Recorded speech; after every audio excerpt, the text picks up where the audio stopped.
ছিল 593 খ্রিস্টাব্দ। এই বাংলায় একজন রাজা ছিলেন, তার নাম ছিলেন রাজা শশাঙ্ক।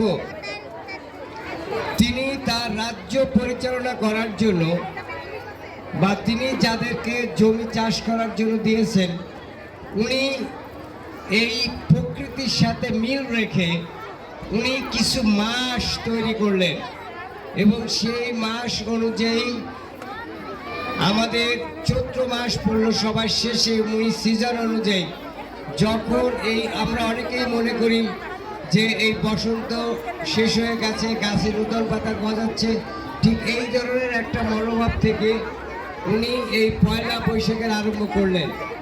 এবং নিয়ম ছিল চৈত্র মাসের শেষ দিন সমস্ত দেনা পাওনা দিয়ে দেবে এবং তারা রাজদরবারে উপস্থিত হবে এবং রাজা তাদেরকে ওই দিন মিষ্টিমুখ করাতেন।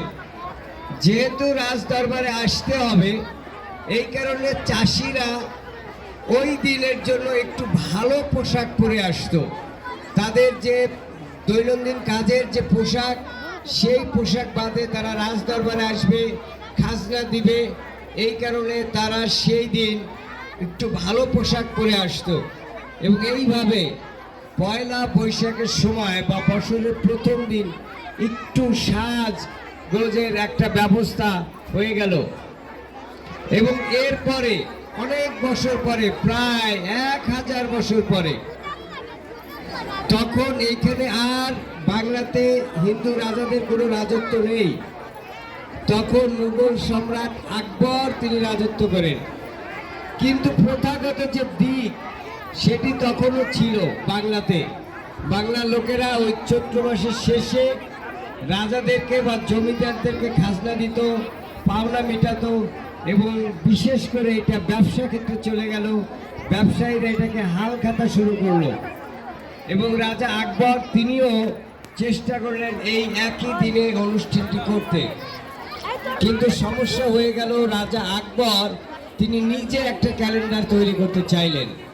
সেই ক্যালেন্ডার অনুযায়ী যখন দেখা গেল তখন আর মিল ছিল না, যে কারণে পরবর্তী সময় এইটাকে সেই রাজা শশাঙ্কের দেয়া সন অনুযায়ী বাংলা নববর্ষকে গোনা হলো। এবং আজকে কততম বছর আমরা বলতে পারি? কততম বছর?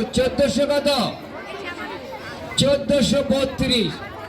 যদি আপনারা 1432 এবং 593 যোগ করেন তবে দেখবেন যে আজকে ইংরেজি বর্ষর 2025।